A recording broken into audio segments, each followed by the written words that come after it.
Հայաստանյան ներկայիս իրականության մեջ ցանկացած աղմկահարույց ձերբակալություն անմիջապես հանգեցնում է հանրային ու քաղաքական տարաձայնությունների։ Մի կողմից ընդդիմադիր դաշտն ու իրավապաշտպանները հայտարարում են, որ տվյալ անձը քաղբանտարկյալ է, մյուս կողմից իշխանությունները պնդում են, թե գործ ունեն բացառապես քրեական հանցագործի եւ կոնկրետ իրավախախտումների հետ։ Այս պայմաններում հանրության համար հաճախ բարդ է դառնում հասկանալ, ով է իրականում քաղաքական հայացքների համար հալածվողը եւ ով օրենքով պատժվող հանցագործը։ Այս ամենը պատահական չէ, իշխանական համակարգը նախապես գիտի, թե երբ եւ ում է թիրախավորելու, հատկապես երբ անձը դառնում է քաղաքականապես վտանգավոր։ Որպես վառ օրինակ կարելի է դիտարկել Մասիսի քաղաքապետ Դավիթ Համբարձումյանի դեպքը։ Վերջինս երկար ժամանակ պաշտոնավարելով հանկարծ հայտնվում է իրավապահների ուշադրության կենտրոնում եւ ձերբակալվում հենց այն փուլում, երբ սկսում է ակտիվ քաղաքական գործունեություն ծավալել, որպես ընդդիմության միասնական թեկնածու։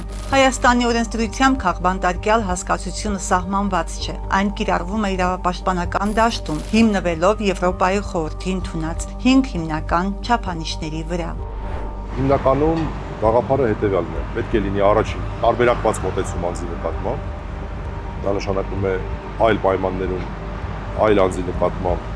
մի մոտեցում է դրսևորվում, տվյալ անձի նկատմամբ մեկ այլ մոտեցում է դրսևորվում ի վնաս իրեն։ Երկրորդը այդ տարբերակումը պետք է քաղաքական պատճառով պայմանավորված լինի, սա շատ կարևոր է, որովհետև երբեմն քաղբանտարկյալ հասկացությունը նույնացնում են քաղաքական գործիչների բանտարկության հետ, դա այդպես չի։ Պատճառը կարող է լինել քաղաքական, բայց անձը կարող է քաղաքական գործունեությամբ չզբաղվել։ Իրավապաշտպանը նշում է, տարբերակված մոտեցումը կարող է դրսևորվել տարբեր ձևերով, անձին պատասխանատվության ենթարկել այնպիսի արարքի համար, որը հանցավոր չէ, կիրառել անհամաչափ խիստ պատիժ կամ քաղաքական պատճառներով սահմանափակել նրա հիմնարար իրավունքները։ Մարդու իրավունքների առաջին պաշտպան Լարիսա Ալավերդյանի խոսքով իշխանությունների առաջին քայլը թիրախավորված անձին վարկաբեկելն է։ Նրանք երբեք ուղղակիորեն չեն հայտարարում, որ անձը հետապնդվում է իր քաղաքական հայացքների համար։ Իրեն ներկայացում է շատ անգամ, էլի եմ ասում, անձը բարկաբեկով, այդպիսի մի մեղադրանքով, որը տեղ չի թողնում, ասենք թե առաջի լսարանի այդ որ ասում է, այս ինչ ահավոր բան է, դա այդտեղ անգամ նշում չկա, որ դա քաղաքական գործունեության համար է, դա ամենատիպիկ տարբերակն է, երբ որ իշխանությունները, ցանկացած պետության իշխանությունները սկսում են քաղաքական հետապնդումները։ Լարիսա Ալավերդյանը հիշեց իր դեմ իրականացված քաղաքական հետապնդումները, որոնք սկսվեցին ՀՀ երկրորդ նախագահի պաշտոնավարման տարիներին, իր առաջին զեկույցի հրապարակումից հետո։ Թեև բանը չհասավ ձերբակալության, իրավապաշտպանը համոզված է, պատճառը հենց այդ զեկույցն էր։ Եվ նույնը այս մարդկանց, ովքեր որ մենք ես անձամբ եւս համարում եմ քաղաքական բանտարկյալներ։ Օրինակի համար մի քիչ անգամ խղճի բանտարկյալներ կարելի է համարել Սամվել Կարապետյանին։ Ես ընդգծեմ, որ կապ չունի հիմա իրենք ինչքան ժամանակից հետո նրանց կամ ամբողջովին կդադարեցնեն քրեական հետապնդումը կամ պարզապես կփոխարինեն կալանքը տնային կապ չունի դա։ Այստեղ խնդիրը հնչեղությունն է, հասարակության առաջի իսկ լուրը, որ ահա այս Անդրանիկ Թևանյանը դավաճանության մեջ մեղադրվում է, կապ չունի եւ դրանից հետո գրեն, որ միջև չի ապացուցված նա համարվում է անմեղ, դա հիմք չէ, որ քաղաքապետարանի կարկառուն դեմքերից մեկը մեկ այլ համատեքստի մեջ չհիշատակի, որ ահա նա մեղադրվում է դավաճանության մեջ։ Որոնք են այն հիմնական իրավական բարդությունները, որոնց զբաղվում են իրավապաշտպաններն անձին որպես քաղբանտարկյալ ճանաչելիս եւ նրանց իրավունքները պաշտպանելիս։ Ռուբեն Մելիքյանի խոսքով հիմնական խնդիրը տեղեկատվության պակասն է։ Վերջին շրջանում բազմաթիվ մարդիկ ձերբակալվել եւ կալանավորվել են, սակայն նրանց գործերի վերաբերյալ բավարար տեղեկատվություն հանրությանը չի ներկայացվել։ Այս պահի դրությամբ մենք ունենք հանրությանը հայտնի մի շարք անձինք, որոնք որ անազատության մեջ են, կարող եմ նույնիսկ թվարկել Արմեն Աշոտյան, Դավիթ Խազինյան, Ավետիք Չալաբյան, Անդրանիկ Թևանյան, որոնց գործերը հանրությանը հայտնի են եւ մենք կարող ենք հեշտությամբ գնահատել եւ հայտարարել, որ նրանց նկատմամբ իրականացվողը քաղաքական հետապնդում է եւ նրանք քաղբանտարկյալ են։ բայց 11 մարդիկ կան, որոնց անունները մեզ հայտնի չէ, որովհետև հրապարակային չի ներկայացվել նրանց, այսպես ասենք, кейսը։ Առաջինը, որը պետք է հստակեցվի, որ երբևէ պետության իշխանությունները որևէ իշխանության թեև չի ասելու, որ նա ունի քաղաքական բանտարկյալ, այնպես որ մեզ այստեղ որևէ մի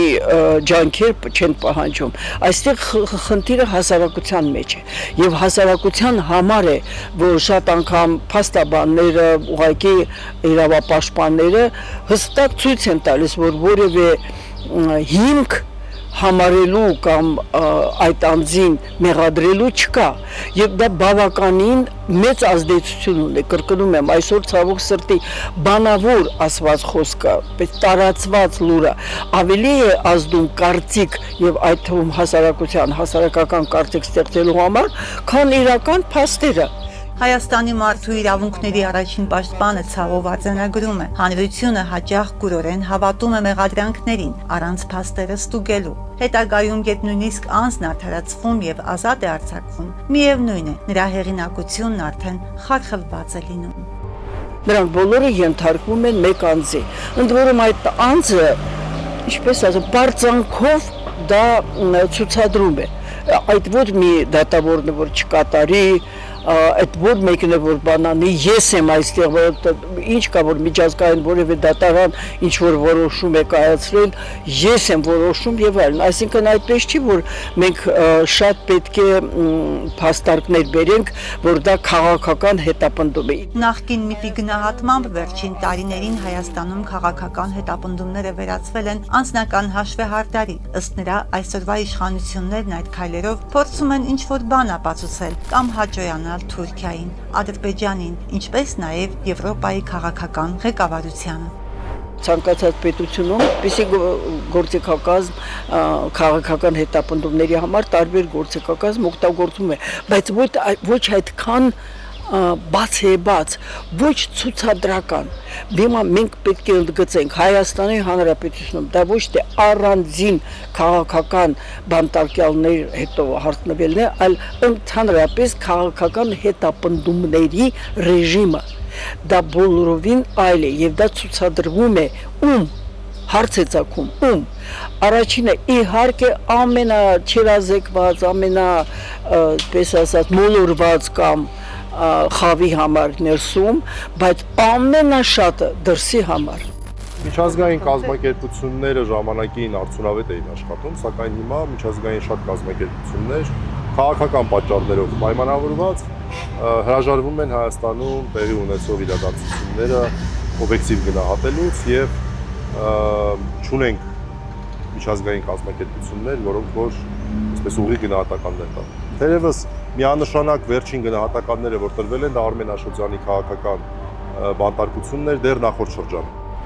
Ինչպես է ստացվում, որ անձի ենթադրյալ հանցանքները բացահայտվում կամ դրանց ընթացք է տրվում հենց այն պահին, երբ նա հանդես է գալիս իշխանության դեմ։ Սա հստակ ցույց է տալիս, որ քրեական հանցագործության եւ քաղաքական հետապնդման միջև սահմանն այսօր գծվում է ոչ թե օրենքի տարով, այլ քաղաքական նպատակահարմարությամբ։ Բայց կա նաեւ պարադոքս. մինչ օրս Հայաստանում քաղբանտարկյալների մեկ միասնական համապարփակ ցուցակ գոյություն չունի, քանի որ իրավապաշտպան համայնքն ու քաղաքական դաշտը խիստ բաժանված են ըստ ճամբարների։ Ոչ բոլոր իրավապաշտպաններն են միանշանակ ընդունում քաղբանտարկյալների գոյությունը, իսկ նրանք, ովքեր ընդունում են, առաջնորդվում են ընտրովի մոտեցմամբ։ Քաղաքական տարբեր թևեր բարձրաձայնում են միայն յուրայինների իրենց քաղաքական թիմակիցների մասին, որոնց քաղբանտարկյալ լինելուն մյուս ուժերը թերահավատորեն են մոտենում։ Իսկ այն գործիչները, ովքեր չունեն հզոր քաղաքական թիկունք կամ կուսակցական հովանավորչություն, մնում են ստվերում։ Վերջին 2 տարիներին արձանագրված բոլոր նմանատիպ դեպքերը պետք է հավաքագրվեն իրավապաշտպանների կողմից,